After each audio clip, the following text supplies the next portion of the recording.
पंजाब में चुनावी सरगर्मी तेज और इस वक्त अगर हम बात करें बीजेपी ने एक बड़ी मांग की है, वो भी सीबीआई इंक्वायरी की, जहां पर बात आती है मुख्यमंत्री भगवंत मान के ओएसडी को लेकर।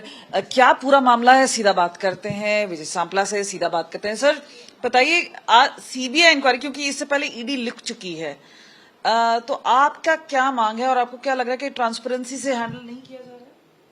देखिए, अगर तो ट्रांसपेरेंसी से अगर किया जाता तो अब तक कार्रवाई हो गई होती, क्योंकि ईडी की रिकमेंडेशन के बाद उसके बाद ईडी ने रिमाइंडर भी दिया है, तब भी अभी तक कोई कार्रवाई नहीं हुई। तो इसका मतलब सरकार कुछ नहीं करना चाहती, सरकार ने उसमें कुछ लीपापोती ही करना चाहती है, यह इसमें दिखाई दे रहा है। और इसीलिए हमने कहा कि क्योंकि ये कुछ छोटा मोटा घोटाला नहीं है और एक घोटाला नहीं है, इसमें जमीनों के घोटाले हैं, इसमें ट्रांसफर्स हैं, इसमें उनकी पोस्टिंग कौन सी की पोस्ट पे हो तो उस पे कितना कितना क्या क्या करते हैं ये भी होते हैं। उसके बाद वो मंडियों के ऊपर, प्रोक्योरमेंट के ऊपर है, आपके सरकारी पॉलिसीज के अंदर बीच में। लेकिन आम आदमी पार्टी तो कह रही है कि ईडी तो बीजेपी इन्फ्लुएंस्ड है, बीजेपी पार्टी है, वो तो तभी ईडी पार्टी बोलते हैं उनको। देखिए, वो भी तो ये उन्होंने हमें मुझे बुलाया जिससे हमारा दूर दूर तक कोई लेना देना नहीं था। इसमें तो उनका सीधा सीधा सबूत भी है, उनकी सब ईडी ने अपने कुछ न कुछ रेफरेंस दे के बात की है। तो जहां हमें बुला रहे थे स्पेशल एसआईटी के माध्यम से, वहां तो कोई लेना देना भी नहीं था हमारा, तो हमें भी तो तंग कर रहे थे। तो इसका मतलब यानी ये अपना जो कर रहे हैं वो दूसरों को, चोरों को सारे नजर आते हैं चोर। अगर वो उनकी मंशा ऐसी है तो दूसरे भी ऐसे लगते हैं। अगर वो अपने आप को क्लीन चिट देने वाले कौन होते हैं? आप ही खुद ही दोषी हैं, खुद ही वकील हैं, खुद ही दलील हैं, खुद ही जज हैं, खुद ही फैसला है।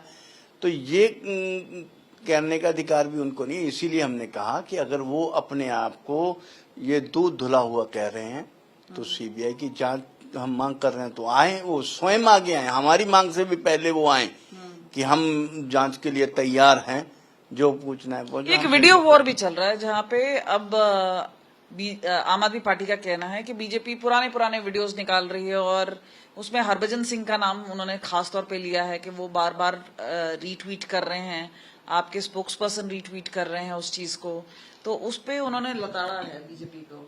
देखिए, कल तक तो उनको बहुत अच्छा लग रहा था, आज बुरा लगने लग गया।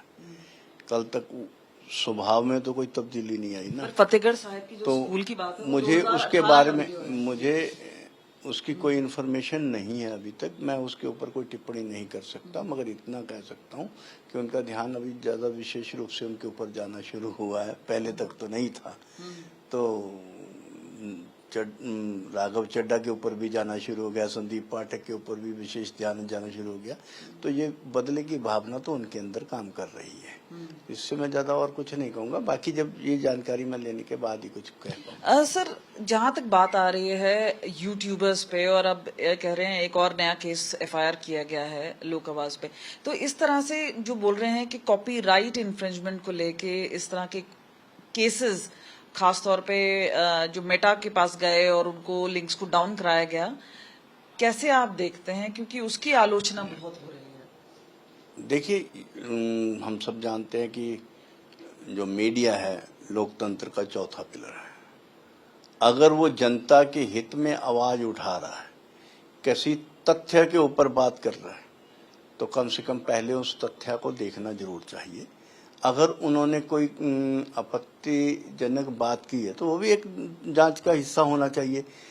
अगर उनकी जांच करें, अगर उनके दोष साबित सही हुए तो उनके ऊपर कार्रवाई है। अगर वो झूठे पाए गए तब जाके उधर करें ना। हम जांच करें नहीं, कुछ नहीं करें और उनका चैनल बंद कर दें, ये तो उनकी मीडिया के ऊपर की हत्या कह सकते हैं, हम लोकतंत्र की आवाज को दबाने की बात कह सकते हैं। और लोगों के हितों में जो है उठाई गई आवाज, और पंजाब सरकार अपना कर्तव्य अगर नहीं निभा रही तो यह उठाना काम भी जो है मीडिया का है। अगर उसमें यूट्यूबर्स काम कर रहे हैं तो वो जो है प्रशंसा के पात्र हैं और उनकी प्रशंसा होनी चाहिए। मगर क्योंकि पंजाब सरकार आजकल अपने आप को अपराध जगत में अपने आप को संलिप्त करती जा रही है और एक अपराधियों की तरह ही वह अपना काम भी कर रही है, क्योंकि अपराधी को जब रोकते हैं तो वही गले पड़ता है, किसी नशाखोर को नशे से रोकते हैं तो वो कत्ल तक कर देता है। तो ऐसा ही काम अब जो पंजाब सरकार कर रही है, होना तो चाहिए था कि उनकी शिक्षा लेनी चाहिए थी, उससे सीख लेनी चाहिए थी और अपना कर्तव्य निभाना चाहिए था। कर्तव्य ना निभाकर और अत्याचार की ओर बढ़ रहे हैं, ये निंदनीय है। कांग्रेस नेता सज्जन कुमार, उनकी मृत्यु हुई है और खासतौर पे 1984 में जिस तरह से उनका नाम आया, फिर कोर्ट में पूरा केस चला। अब इतना लंबा केस, और आपको लगता है कि जस्टिस मिल पाया, और खासतौर पे क्या बोलना चाहेंगे इस पूरे मामले पे? देखिए, इसमें तो पहले वो क्या थे, कैसा था, वो तो हम सब जानते हैं कि उनका ऊपर एक दोष जो है वो लगे थे और सही थे, दोषी हमारी नजरों में दोषी थे। मगर जब एक आदमी दुनिया से चला जाता है तो क्योंकि ये एक कुदरत का, प्रकृति का नियम है, जो आया है उसने जाना है, तो उसके ऊपर मुझे मेरा ख्याल इस समय पे टिप्पणी नहीं करनी चाहिए। हम तो उनके लिए, उनकी आत्मा की शांति के लिए निवेदन करेंगे, और अगर इस मान लो नर्क स्वर्ग है तो उनको किस दिशा में लेके जाना तो वो अपना आप भगवान देखें। हम तो सर, अब बात करते हैं बीजेपी अकाली दल अलायंस की, और जिस तरह से अब मिलना जुलना हो रहा है, प्रधानमंत्री ने भी फोन किया और तबीयत की हालचाल पूछा, क्या लग रहा है? क्योंकि एक तरफ है बीजेपी लगातार बयान पे बयान आ रहे हैं कि नहीं हो रहा है अलायंस, पर इंडिकेशंस तो हर तरह से वही है। देखिए, ये मैंने पहले भी कहा है कि अलायंस होगा नहीं होगा, इस पर हम अधिकृत ही नहीं है। केंद्र का हमारा हाईकमांड जो है वो तय करेगा कि अलायंस करना है, कितना करना है, कैसे करना है, ये सब। आप किसके हक में? मैं तो एक सिपाही के नाते, एक सिपाही का काम है अपने कमांडर का आदेश की पालना करना और आगे फौज जो है, आगे मैदान जंग में उतरना। तो खुल के नहीं बोल रहे हैं, लेकिन इन सारे मुद्दों पे बात करते विजय सांपला जी। कैमरा पर्सन गुंजीत के साथ कमलजीत संधू, चंडीगढ़, आज तक।